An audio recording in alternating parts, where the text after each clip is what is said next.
If the Stanley Cup playoffs started today, would you start Scott Wedgewood or Jake Oettinger? Let's take a look next. You're Locked On Stars, your daily podcast on the Dallas Stars. Part of the Locked On Podcast Network, your team every day.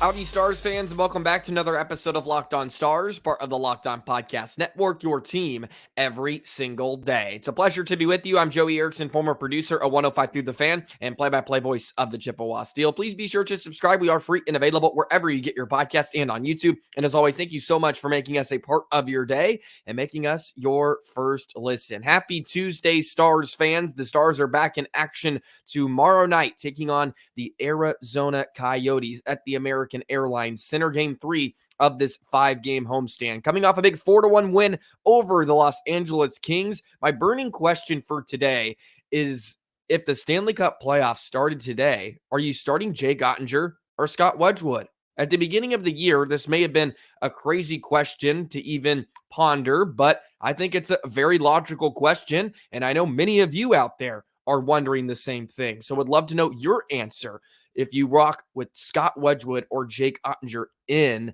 round number 1, game 1. Let me know in the comment section below as we move on. We'll take a look at some of the numbers and, of course, some of the factors that may have to go into the decision if you're head coach Pete DeBoer. Tyler Seguin is nearing a return, which is great to see. He's practicing. He's looking good, and it looks like Wednesday could be an option for his return. And we'll look at the Cup checklist once again post-trade deadline, of course, when the Dallas Stars added Chris Tanev. So plenty of topics to get into on today's episode of Locked On Stars. Be sure to hit that notification bell. Never miss an episode. Today's episode is brought to you by Sleeper. Download the Sleeper app and use promo code LOCKEDONNHL to get up to $100 match on your first deposit. Terms and conditions apply.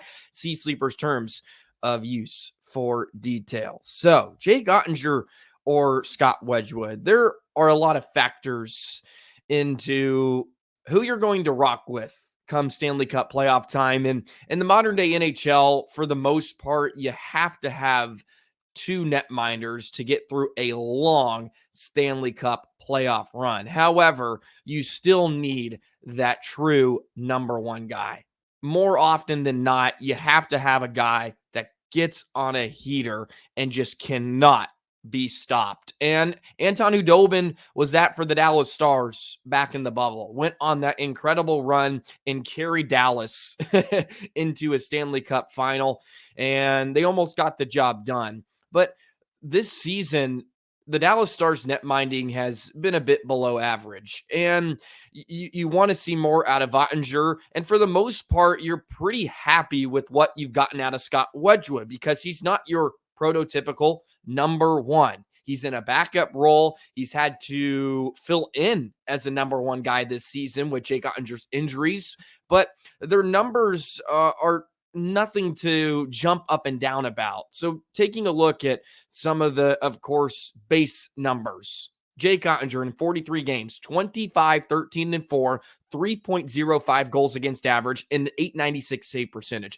Wedgewood in 30 games is 15, 6, and 5, a 2.84 goals against average, and a .902 save percentage. For Scott Wedgewood, I think that's more than you could ask for, especially with the amount of games he has played. Then you dive a bit deeper into some of the numbers, and they really are quite similar. It would be really interesting to see if Wedgewood has played the same amount of games as Jake Oettinger, but expected goals against, both not very good, but 72.7 for Scott Wedgewood, 116.28 for Jake Oettinger. Goals save above expected, very similar. Wedgewood at -6.3, Oettinger at -6.7. So there are some of your analytics, some of those numbers for you as well to take into consideration about what we're seeing from both of these netminders. And I mentioned it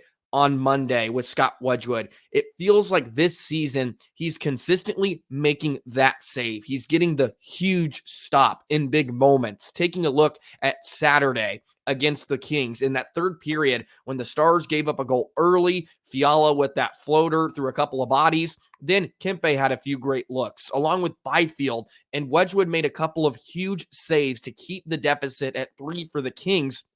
And frankly, it allows the Stars to close out the game, right? Closing and finishing games.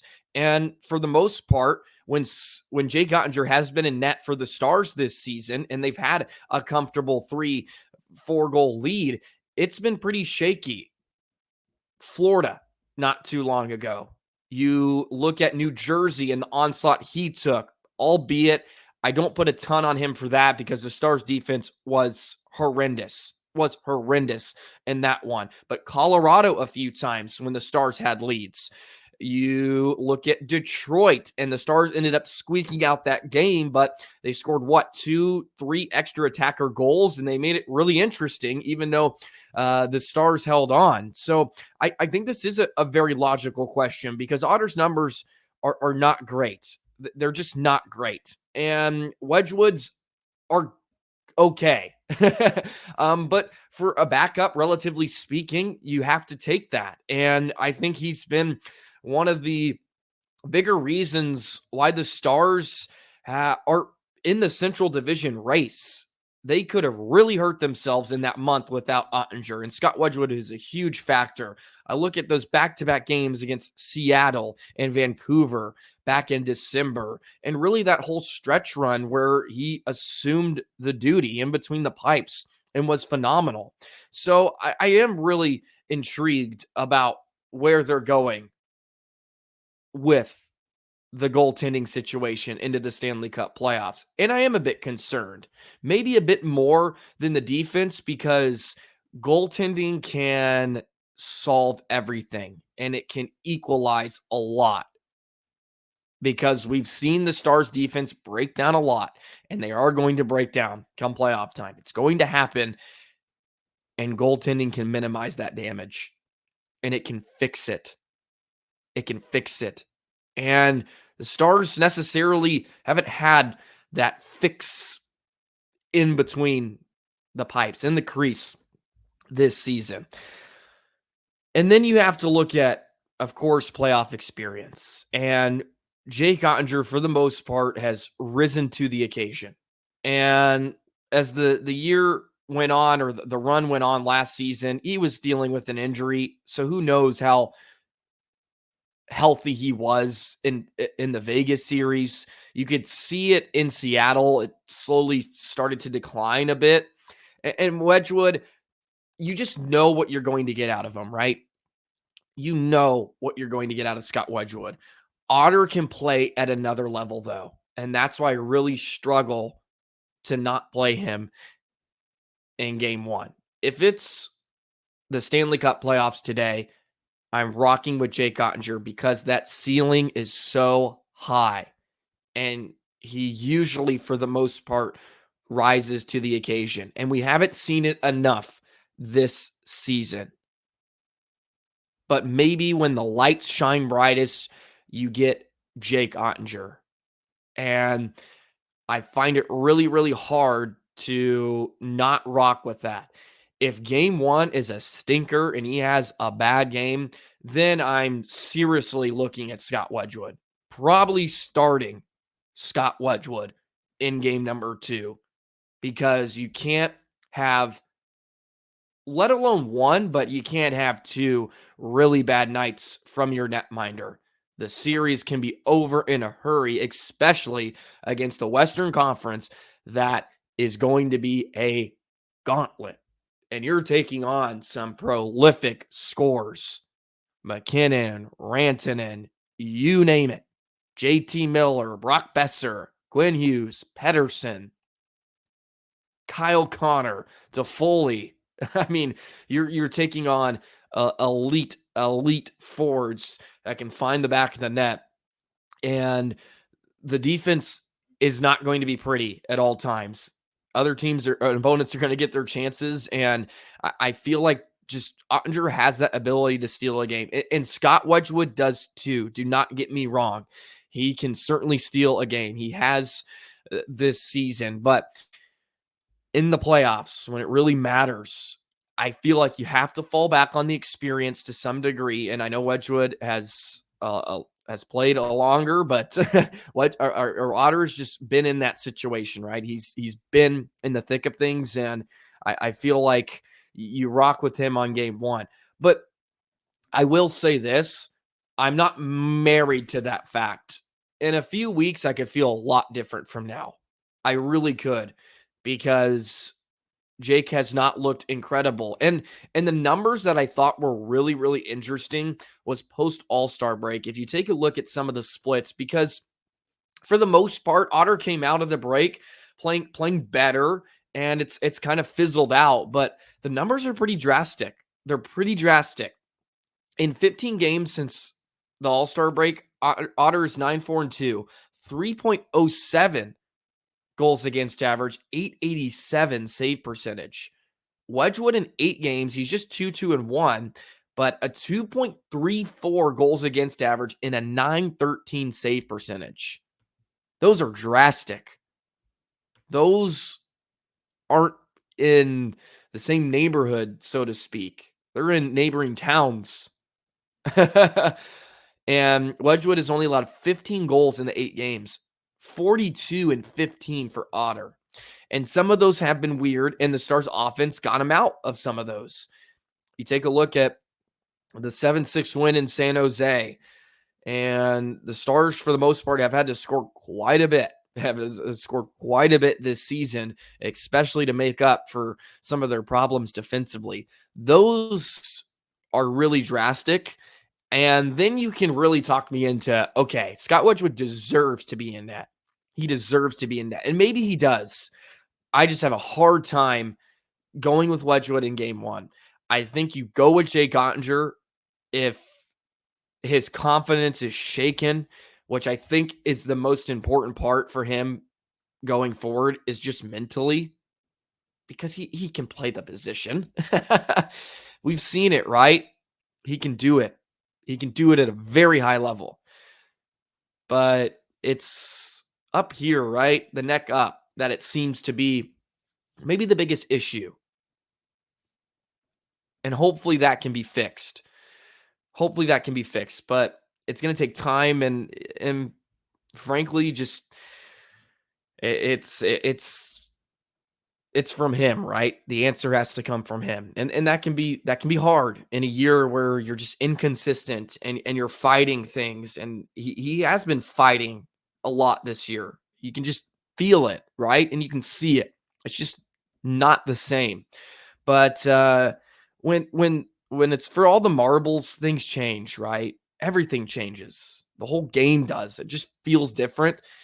And sometimes it brings the best out of players. And I think you go with Jake Oettinger. Would love to hear your take on it. Please be sure to comment. I know this has been brought up a lot this year, so I thought it was a great time to just kind of look at things and go through it a bit. And some are going to ride with, okay, Jake Oettinger's been in great spots before and he's performed. Wedgewood is the better goaltender now, and why not ride with the hot hand? And I think there's an argument for both sides. I really do, and I think it's a conversation to have. And I think that in itself is sort of big, because in November, probably not thinking that at all. Probably not even asking that question. It's like, well, yeah, of course you're going with Jake Oettinger. Why is this even a question? Anyways, that's where I fall. That's where I fall on the question. Anyways, segue in to Tyler Seguin. He's practicing, he's moving, feeling better, and it looks like he could be back tomorrow against the Arizona Coyotes. Let's jump into that in just a moment. Today's episode of Locked On Stars is brought to you by Sleep The final stretch is in full swing, Stars fans. The Stars are still tied for first place in the Central Division, and I want to remind you that you could win big by playing daily fantasy hockey on Sleeper, the official daily fantasy app of the Locked On NHL Network. Sleeper is our number one choice for daily fantasy sports, and especially daily fantasy hockey, because with Sleeper, you can win 100 times your cash in daily fantasy hockey contest. All you have to do is pick the studs in the National Hockey League. McDavid, Ovechkin, who's trying to chase the gold title, Crosby, McKinnon, you name it in the National Hockey League. Pick them and pick more or less on certain sleeper projections for things like goals, assists, plus, minus, or more in a given game. And you could win 100 times your bet on Sleeper when you correctly predict the outcome of 8 player stats. You heard me correctly, Stars fans. 100 times your bet, your money playing daily fantasy hockey on Sleeper. So start paying attention, nail those picks, and you can start winning big. Use promo code LOCKEDONNHL. You'll get up to $100 match on your first deposit. Terms and conditions apply. That's code LOCKEDONNHL. See Sleeper terms of use for details and location availability. Hey, Stars fans, the Major League Baseball season is right around the corner. Blake Snell finally signed. It took forever, just a few weeks away from opening day, but he's with the Giants now, the San Francisco Giants. To hear more about the MLB season preview, you have to go to Locked On Sports today. You've heard me talk about it all season long. It's the first ever national sports 24/7 streaming channel, and an MLB season preview is happening tomorrow, March the 20th, tomorrow. 6 o'clock Central Standard Time. You can find it on YouTube. You can find it on the free Amazon Fire TV channels app. Locked On Sports today. It's on YouTube for the best MLB season preview coming exclusively to Locked On Sports. That is tomorrow at 6 o'clock Central Standard Time. Be sure to check that out, and be sure to check out Locked On Stars, all the other episodes we're doing every single day. Shout out to all you everydayers. Shout out to all the support as well. You guys have been on fire lately. I really, really love all of you Stars fans out there that shout me out on Twitter. Just shout out the pod in general. It means a lot. We're growing this thing. It's done so well lately, and it's fun for me to get more eyeballs and more eyes on I guess the product, or just the conversations that we're having on a daily basis, and just engaging in conversations and discussions here and there about what's going wrong. And we're riding the roller coaster of emotions, because Stars look like they're unbeatable one day, and then this team shouldn't even make the playoffs the other. And every team goes through that, but it's always the sky's falling down on us. Tyler Seguin has an opportunity, though, to right some of that ship, because Mason Marchment and Matt Duchene, as documented last week, have struggled without Tyler Seguin. And it's been about a month now, I think just over a month, and it looks like he's on track to return. It could be tomorrow. We'll get an update Wednesday morning on if he's truly ready to go, but he's practicing, and some Stars reporters such as Mike Heika and Owen Newkirk on the X have been throwing out there that he looks good, mobility's there, so we could see him tomorrow, which is a great sign. What is he going to look like, and what can we expect? I don't know, right? Because he's had such a phenomenal season.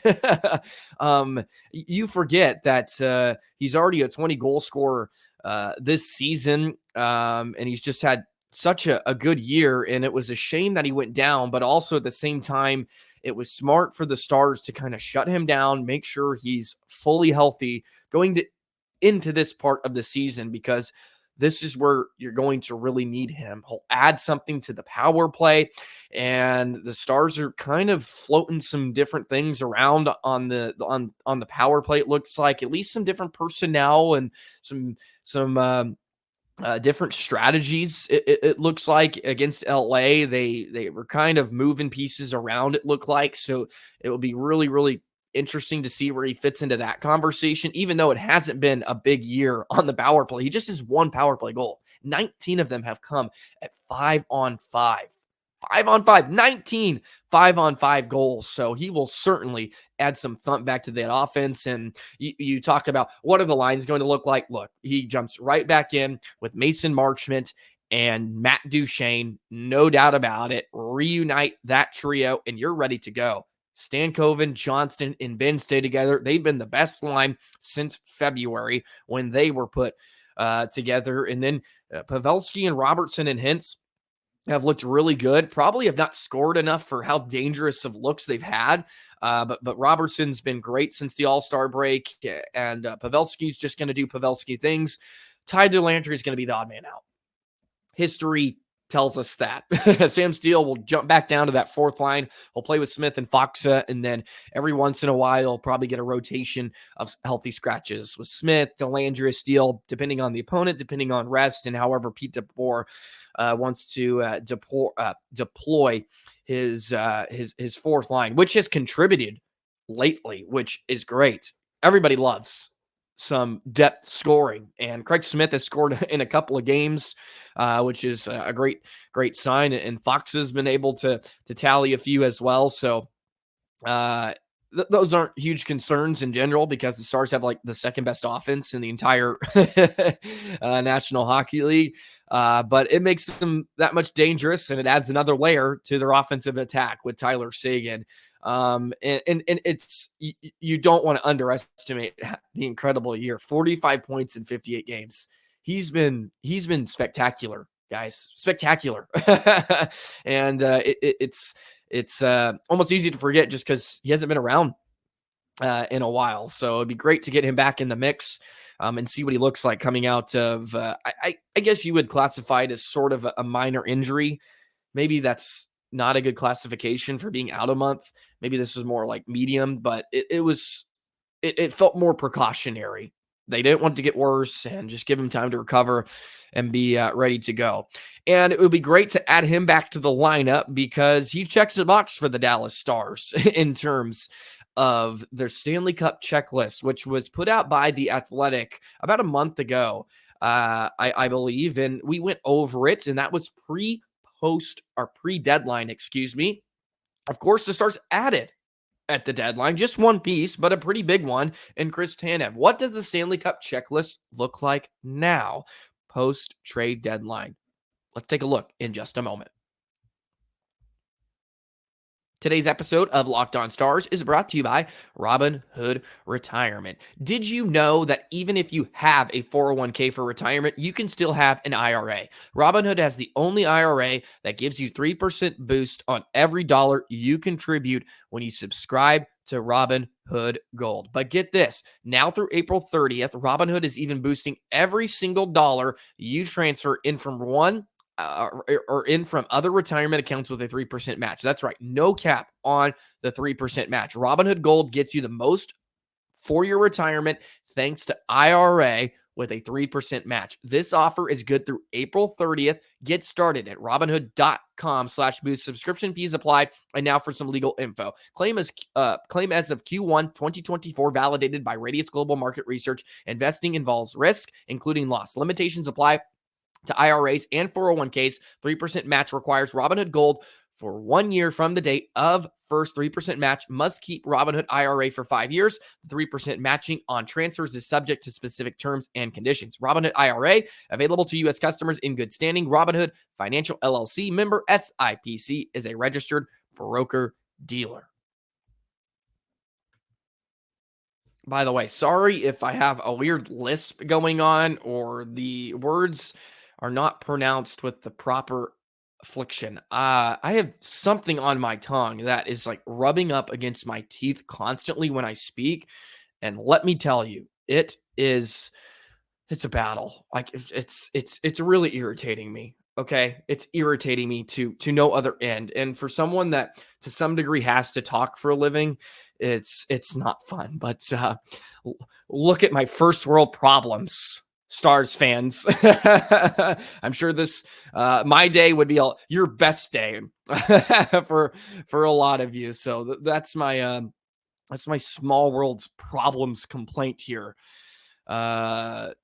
today. So just Indulge me, if you will. Okay, let's throw up the Stanley Cup checklist. I got a visual for you if you're checking in on YouTube. Of course, I'll break it down for all you audio listeners as well. So the Stanley Cup checklist was thrown out there about a month ago, and they went ahead and did a Central Division Stanley Cup checklist just to look at what the teams look like and what the checklist looks like post-trade deadline, because Colorado went out and added talent. Winnipeg went out and added talent. And of course, it's going to be a tough road in the Western Conference. Just some little housework or homework. The red X means you miss the model range for that slot. You have a light gray checkbox, which is below average. The black check mark means it's average.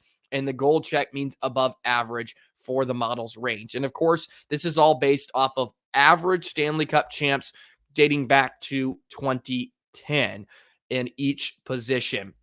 So the little blurb about the Stars, it says the Stars quite literally check all the boxes. Almost all the core skaters earn the gold check mark. Miro, Heiskanen, and Robertson exceed the range of their perspective. Hintz gets a passable but below average champion, but you have to take into consideration Roope Hintz had 24 points in the postseason last year. That was third behind Eichel and Marchment, who of course went and had, 5 extra games, 6, maybe whenever that ended. So Roope could very well be amazing come playoff time once again. Harley, of course, is your new number 1 defenseman. Seguin, Duchene, Marchment, you know them. They've been really good all season long, except for Duchene and Marchment lately. But hopefully that trio gets reunited. And then you have Chris Tanev. So it gives all these position and roles, right? So elite center, elite winger, and then like top line center, top winger.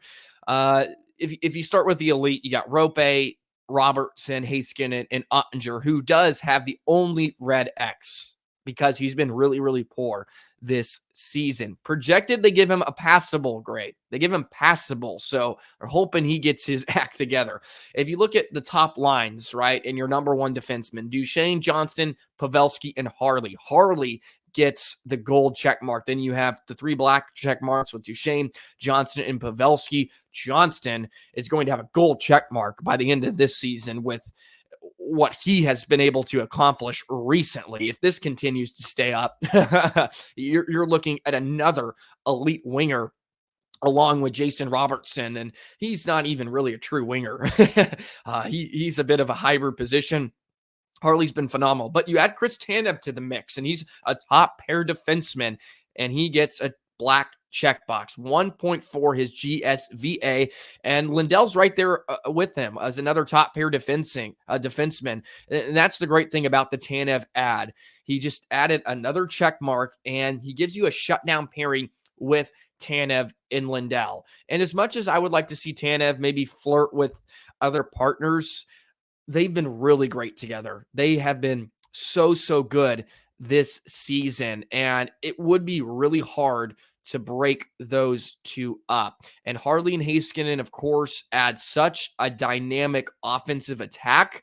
You want to leave them together as well. If you take a look at some of the numbers in terms of expected goals against, Lindell and Tanev this season, they haven't played a ton together, but if you look at pairings that have played over 40 minutes, Lindell and Tanev, 2.2 expected goals against. That's second highest, and the only one that beats that is Heiskanen and Lindell, who have just played about 62 minutes together. So they haven't played a ton, and it looks like Tanev and Lindell will play a lot together, and they've just played 6 games, but they're on the right track in that department. Then expected goals for, you have Harley and Heiskanen up at 20.7, and they've played over 430 minutes together. Their expected goals percentage is the highest on the team at 61.2% for pairings that have played over 100 minutes this season. So you do have that elite offensive attack with Harley and Heiskanen, and then you add a shutdown pairing with Tanev and Lindell. Now you get to the question of what with Suter and Hakanpää, what is going on there? And we talked about that ad nauseum here recently. And it's hard to break that up because do you want to break up your Lindell pairing and Heiskanen to spread the wealth a bit more? Or do you leave it as is and you just at points are going to have to deal with really below average defending with Suter and Hakanpää for stretches? They look good in moments, but for the most part, when the Stars are being hemmed in and you look out, you look who's on the sheet, a lot of it is 20 and number 2. A lot of it is 20 and number 2. And don't get me wrong, every pairing has their moments, but it just seems like that's a pairing that could turn into a total disaster when it really matters. And we talked about the Lundqvist dilemma. I would love to see him get a chance, but it just feels like you have to accept it. You have to accept that he's not going to be in the lineup. Whether that's justified or not, Hakanpää and Suter will be your 5 and 6 defenseman come playoff time, if there's no injury. It's just that's the way it's going to be. I disagree with it. I really do.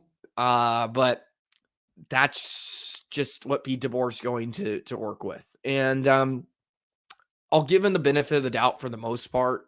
He usually pushes the right buttons. Stars haven't lost more than 3 games in regulation in a row under Pete DeBoer in 150 something games. So it's hard to go against it, but at the same time, it is the obvious weak link in the Stars lineup. In a lineup that doesn't have a ton. It's those two and the goaltending right now are your most concerning. So we'll see what changes moving forward. But of course, adding Chris Tanev is a great pickup. And the Stars have already reaped the benefits of him, which is great. Love to see Chris Tanev in a Stars uniform. They went out and got him. They made themselves better. But now the answer lies come Stanley Cup playoff time. Okay, a bit longer of an episode today. Almost surprised myself. I'm just talking too much, rambling on. But good conversation today. I think great discussions, all things told. Wedgewood or Otter is super interesting. Seguin, just please get him back in the lineup. And the Stars are gearing up for the Cup playoff run. And man, the Central Division is still in their reach. It's still in their reach. Hopefully they get some help from the league tonight with Colorado and Winnipeg in action, and they can control their own destiny moving forward. Hope you're having a wonderful Tuesday. Enjoy the rest of your day or night whenever you are taking this podcast. And be sure to like, comment, and subscribe. Hit that notification bell. Never miss an episode of Locked On Stars. We'll be back tomorrow. We'll break down Arizona. We'll get ready for that one. Stars hopefully can start a winning streak, man. Get on a run.